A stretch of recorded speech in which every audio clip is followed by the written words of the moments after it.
Vsi sindikati združeni v sindikat Konfederacijo sindikatov. Po trenutnem pogledu vidim vedno več ljudi, tudi tisti, ki se niso prijavili. Tako da imam upanje, da bo vse potekalo mirno in dostojanstveno, tako kot upravljamo svoje delo. Glavni namen stanke je zagotoviti standarde, normative in tisto, kar smo že dosegli, in pa se izpogajati na en normalen in kulturni način, razporediti vsa bremena, ki jih ima država, na vse, ne samo na javni sektor, kar se zdaj trenutno govori. Vem, da je že realni sektor tega deležen, pa tudi javni sektor in tudi SVIZ in šolstvo je bilo do sedaj obremenjeno za odpuščanje delavcev.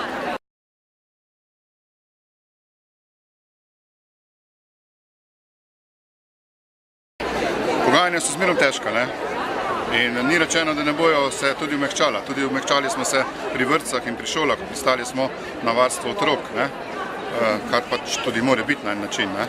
Ampak mislim, da o plači se sploh ne pogovarjamo toliko, kar je vlada kar naprej govorila, samo plače. To je pa samo zato, da realni sektor še bolj proti javnemu sektoru usmeri, kar pač, da smo spet skregani, tako kot levi in desni, tako kot jaz rečem slovenski kekeci. Sigurno, najprej je treba pogledati, zdaj za nazaj, če denarja ni, ga ni, če ni kreditov, to se zavedamo, ampak treba je razporediti, če enkrat povem, vremena na vse zaposlene v celi državi, tudi na zgornji sloj, ne samo na srednji in nižji sloj in na vse te stvari, kar jemljajo že dosedene socialne pravice. Trenutno vam ne morem to zagotoviti, pričakujem vse navodila iz Ljubljane, generalni odbor, vse je odvisno od pogajanj, ki se zdaj nenehno potekajo, tako da, kar se tiče nadaljevanja stavke, vam zdaj v tem trenutku še ne morem nič reči.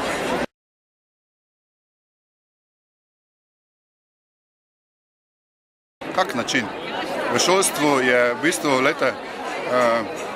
veliko, kar se ne govori o stroških, o normativi, kar je najbolj pomembno.